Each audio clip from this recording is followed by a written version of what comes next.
तब यहाँ जूहियन और सासाकी रिपब्लिक ऑफ बैंड के बंदों से बचते हुए जा रहे होते हैं और जूहियन उनकी बुराई करने लगता है क्योंकि उन्होंने सासाकी को आगे भेजकर खतरे में डाल दिया होता है, जिस वजह से सासाकी भी उसकी बातों पर एग्री करने लगती है और वो भी उनसे परेशान हो गई होती है। तब जूहियन सासाकी के सिर के ऊपर हाथ रख के कहने लगता है कि वो दोनों साथ मिलके उन लोगों के लिए और भी मुश्किलें खड़ी कर देंगे, जिसे सुनकर सासाकी खुश हो जाती है। ये पर्सन तो बिल्कुल भी डरावना नहीं है और पक्का ये इस बात के लिए झूठ कह रहा होगा कि ये मुझे मार डालेगा, और ऊपर से मैंने इसके साथ आई कांटेक्ट भी बना लिया है, जिस वजह से अब मैं इसका फ्यूचर पढ़ सकती हूँ। पर वो अलग बात है कि मैं अपने फ्यूचर गाइड को घर ही छोड़ आई हूँ। तब वो दोनों डेट के लिए कॉफी शॉप चले जाते हैं, जहाँ सासाकी इस बात से बहुत ज्यादा खुश होती है कि वो खतरे में नहीं है। पर तभी जूहियन उसकी गर्दन के ऊपर तलवार रख देता है, जिस वजह से वो डर जाती है और जूहियन से कहने लगती है कि आखिरकार वो ये क्या कर रहा है। तो जूहियन उसे चुपचाप अपना फोन देने के लिए कहता है और उस फोन को तोड़ देता है और सासाकी को बताता है कि उसे पता है कि उसके पास फ्यूचर गाइड है, जिसे सुनकर सासाकी हैरान हो जाती है और उसे यकीन नहीं आ रहा होता कि जूहियन को उसकी सच्चाई पता है। तब वो दोनों कैफे के अंदर चले जाते हैं। तो चलो फिर अब हमारी डेट को स्टार्ट किया जाए, जिस वजह से अपनी फ्यूचर गाइड निकालो और इस नोटबुक के अंदर वो सारी प्रोफेसीज लिख दो जो कि तुम देख रही हो। तुम इसे डेट कह रही हो,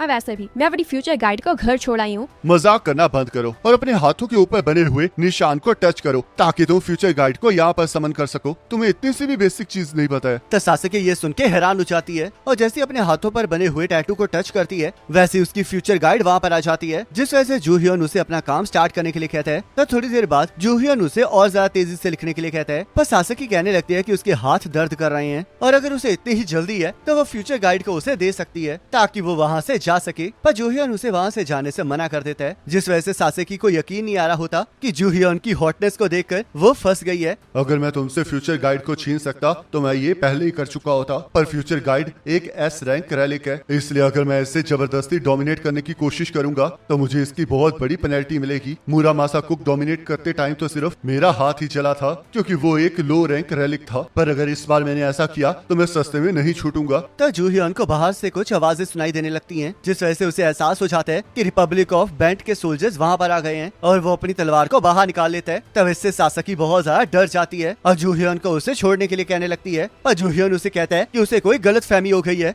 और हम देखते हैं वो अपनी तलवार को सासाकी की जगह फ्यूचर गाइड के आर पार कर देता है, जिससे कि वो फ्यूचर गाइड रैलिक तड़पने लगता है और जलना शुरू हो जाता है। तो फ्यूचर गाइड रैलिक की पावर खत्म होने की वजह से सासाकी भी बेहोश हो जाती है और जूहियन के सामने एक स्क्रीन आ जाती है और उसे एक रैलिक को तबाह करने की वजह से वायलेंट रैलिक डिस्ट्रॉयर का टाइटल मिल गया होता है, जिससे कि उसकी डोमिनेंस इंक्रीज हो गई होती है और एफिनिटी डिक्रीज, और साथ ही साथ उसकी रैलिक को डिटेक्ट करने वाली एबिलिटीज भी इंक्रीज हो जाती है। तो जूहियन देखता है कि उसे एक जायंट हंटर वाली स्किल भी मिली है, पर उसे इस बारे में कुछ नहीं पता होता। और तभी मोरी अपने सोल्जर्स के साथ वहाँ पर आ जाता है, जिसे देखकर जूहियन हंसने लगता है और मोरी ये देख के बहुत ज्यादा हैरान होता है कि जूहियन ने फ्यूचर गाइड को जला दिया है। तो मोरी अपने सोल्जर्स को कह के जूहियन की तरफ गन पॉइंट करवा देता है, पर जूहियन उसे बिल्कुल भी सीरियसली नहीं लेता और उसकी तरफ एक कंज्यूमेबल रैलिक को फेंक देता है, जिसे सिर्फ एक ही बार यूज किया जा सकता है। तब उन लोगों को कुछ समझ नहीं आ रहा होता, पर अचानक से जूहियन वहाँ से गायब हो जाता है और उस कंज्यूमेबल रैलिक में से एक डिलीशियस स्मेल आने लग जाती है, जिस वजह से वो सारे सोल्जर्स उस रैलिक को खाने के बारे में सोचने लगते हैं और इसके लिए वो लड़ने के लिए भी तैयार होते हैं। तब एक सोल्जर मोरी के ऊपर बुलेट से फायरिंग कर देता है, पर मोरी उस बुलेट से बच जाता है और वो सारे के सारे उस रैलिक को हासिल करने के लिए एक दूसरे के साथ लड़ने लगते हैं। तब हम देखते हैं जूहियन ने लॉस वेगस के लिए फ्लाइट ले रही होती है और जो सासाकी ने नोट्स लिखे होते हैं उसमें जूहियन को वो मिल गया होता है जो वो ढूंढ रहा होता है। आखिरकार मुझे ये ग्रेट एंटोममेंट मिल ही गया। ये एक ऐसी ग्रेट कैलेमिटी थी जिसमें दुनिया को एक ग्रेट टॉम ने कंज्यूम कर लिया था और पूरी दुनिया में बहुत सारे रेलिक्स बिखर गए थे, जिस वजह से अंडरवर्ल्ड भी लालच से भर गया था और पूरी दुनिया तबाह होनी शुरू हो गई थी। जो गॉड आपकी लालच की गहराइयों को अच्छे से जानता है वही आपके साथ चलने की कृपा करेगा, और इसका मतलब लास वेगस का वही ऑक्शन हाउस है जहाँ पर मैं जा रहा हूँ, जिसे मिडास कहा जाता है, और मुझे पूरा यकीन है कि ताजुल वहाँ पर जरूर आएगा। तो यहाँ हम देखते हैं जूहियन के ऑर्डर पर जे ने उन पार्टिसिपेंट्स की लिस्ट निकाल ली होती है जिनके इनिशियल्स जे के से स्टार्ट होते हैं, और इस इंफॉर्मेशन से जूहियन बहुत ज्यादा खुश होता है क्योंकि वो ये कंफर्म कर लेता है कि ताजुल वहाँ पर आ चुका है और उसके आने से उसे ये भी कंफर्म हो जाता है कि ऑक्शन में कोई हाई क्वालिटी रैलिक बिकने वाला है। तब जूहियन ऑक्शन में बिक रहे रैलिक्स की लिस्ट देखने लगता है, पर उसे वहाँ पर कोई भी गॉड टायर रैलिक नहीं दिखाई देता, जिस वजह से उसे समझ नहीं आ रहा होता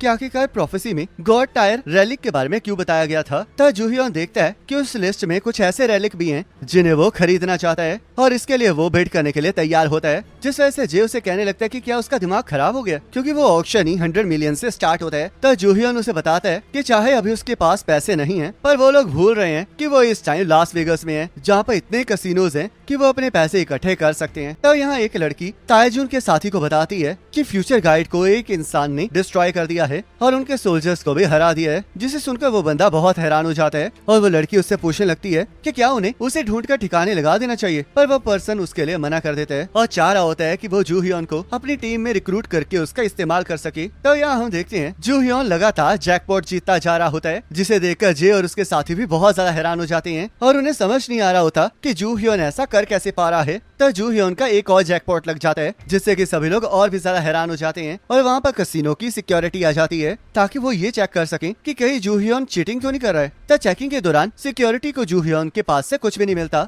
बस वो उससे उसके की चेन के बारे में पूछने लगते हैं, जिस वजह से जूहियन उन्हें बताता है कि वो तो बस एक की चेन है जिसे वो एक नाइफ की तरह भी इस्तेमाल कर सकता है। ये की चेन असल में गोल्डन एक्स रैलिक है और मैं इसी की मदद से ट्रेजर को अट्रैक्ट कर रहा हूँ। तो गोल्ड एक्स रैलिक उस फॉर्म से बहुत ज्यादा परेशान हो गया होता है, पर जूहियन उसकी एक भी नहीं सुन रहा होता और अपने साथियों को दूसरी तरफ चलने के लिए कहता है। तब उनके रास्ते में ताइजुन का साथी आ जाता है, जो कि सभी बंदों को इसलिए साइड हटने के लिए कह रहा होता है क्योंकि वहाँ पर एक वीआईपी आ गया होता है। मुझे लगा ही था कि ये मुझे यहीं पर मिलेगा और चाहे ये अभी थोड़ा यंग लग रहा हो, पर इसका फेस हमेशा की तरह बहुत ज्यादा अनोइंग है। तो इसका मतलब अगर सीवू यहाँ पर है तो ताइजुन भी यहीं पर होगा। तब हम देखते हैं ताइजुन भी वहाँ पर आ जाता है, जिस वजह से जूहियन को अपने साथियों की मौत याद आने लगती है और जूहियन उसे किसी भी कीमत पर तबाह करने के लिए कुछ भी करने के लिए तैयार होता है और इस वजह से वो ऑक्शन में टॉप रैंक रैलिक को लेने आया होता है। तो जे जूहियन को बताने लगता है कि उसका बैग अजीब तरीके से बिहेव कर रहा है, जिसके अंदर सिल्वर एक्स रैलिक होता है और वो बता रहा होता है कि उसकी तरफ कुछ आ रहा है। गोल्डन एक्स के पास ट्रेजर को अट्रैक्ट करने की पावर है और सिल्वर एक्स के पास उन एनिमीज को ढूंढने की पावर है जो कि उसके मास्टर के ट्रेजर के पीछे होते हैं। पर आखिरकार सिल्वर एक्स ने ऐसा क्या सेंस कर लिया है जिससे कि वो इतना ज्यादा घबरा गया है। तो जूहियन देखता है कि उसके आसपास सभी लोगों को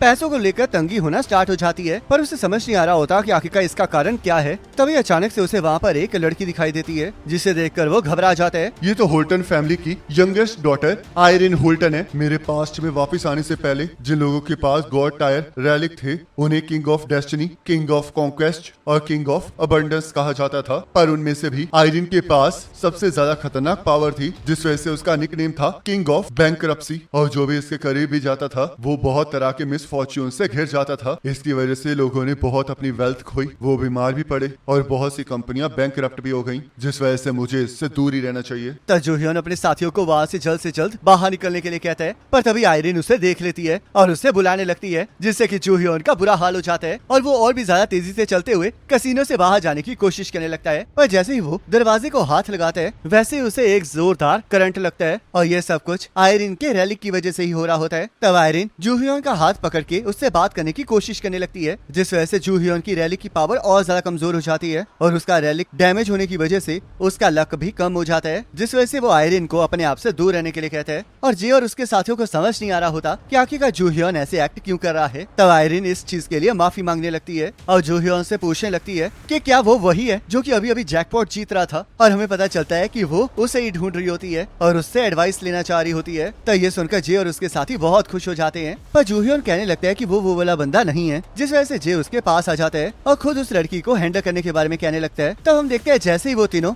आयरिन के पास जाते हैं वैसे उनकी तबीयत खराब हो जाती है और ये देखकर जूहियन फिर से वहाँ से भागने लगता है। तब आयरिन उसे बस 5 मिनट के लिए उसकी बात सुनने के लिए कहती है और बेचारा जूहियन मिस फॉर्च्यून की वजह से सीधा दरवाजे के साथ टकरा जाता है। क्या तुम ठीक हो? आखिरकार तुम ये पूछ भी कैसे सकती हो? तुम्हें पता है ना कि ये किसकी गलती है। मैं उसी के बारे में तो बात करने आई हूँ। मेरे आसपास जो भी लोग होते हैं उनके ऊपर बहुत सारे मिसफॉर्च्यून आने लगते हैं और इसी वजह से मैं अपने लक को इम्प्रूव करना चाहती हूँ ताकि मैं अपने आसपास के लोगों को खुश रख सकूँ। रुको जरा, ये तो किंग ऑफ बैंकरप्सी है ना, जो कि लोगों को बैंकरप्सी की तरफ लेकर जाती है और पूरी दुनिया को केओस में डाल देती है। पर आखिरकार ये इतने अच्छे से बात क्यों कर रही है? क्या ये नाटक कर रही है? क्या तुम मुझे बता सकते हो कि आखिरकार लकी कैसे होते हैं? और तुम चिंता मत करो, इसके लिए मैं तुम्हें पैसे भी दूंगी। मैंने जैसा सोचा था ये लड़की तो वैसे बिल्कुल भी नहीं है। पर रुको जरा, इसके रैली की वजह से मेरी टॉलरेंस स्किल एक्टिवेट हो गई है और इसने उस रैली के इफेक्ट को आधा कम कर दिया है। तो इसका मतलब मुझे इस लड़की को अपने आप से दूर नहीं रखना चाहिए, क्योंकि अगर ये मेरे साथ रहेगी तो मेरी टॉलरेंस का लेवल इंक्रीज हो जाएगा और ऊपर से ऑक्शन में जो मेरे राइवल्स होंगे उनकी किस्मत खराब हो जाएगी।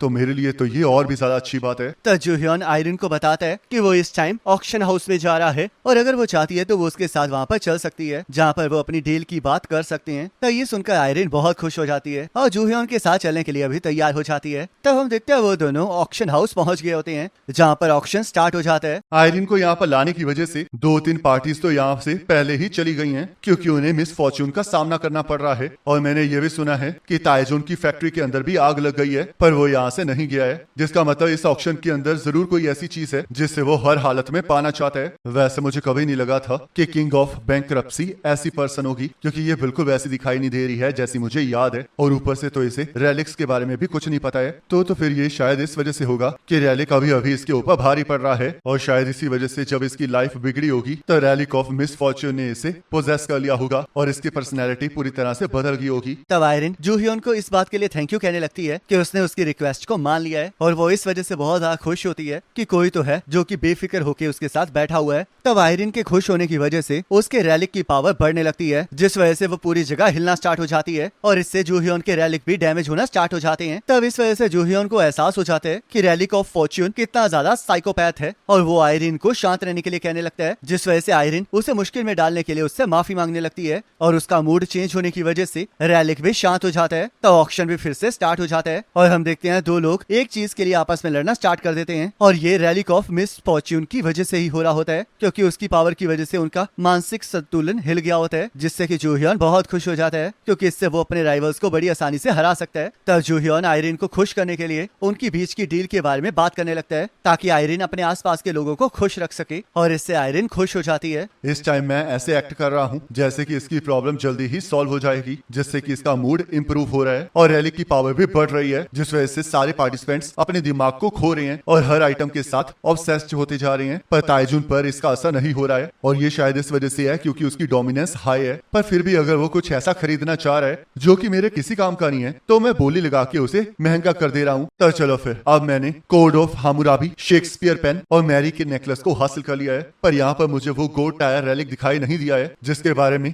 प्रोफेसी में बताया गया था। तो आखिरकार यहाँ पर चल क्या रहा है। तब ऑक्शन का होस्ट उन्हें ऐसी आइटम दिखाने लगता है जो कि आइटम की लिस्ट में नहीं होती है और पहली आइटम को देखते ही जूहियन बहुत ज्यादा हैरान हो जाता है क्योंकि वो एक God tyre relic the herb of eternal life होता है। और इसी के साथ ये एपिसोड खत्म हो जाता है। अब नेक्स्ट एपिसोड का लिंक आपकी स्क्रीन पर आ रहा होगा, उस पर क्लिक करके अगले एपिसोड को देख सकते हो।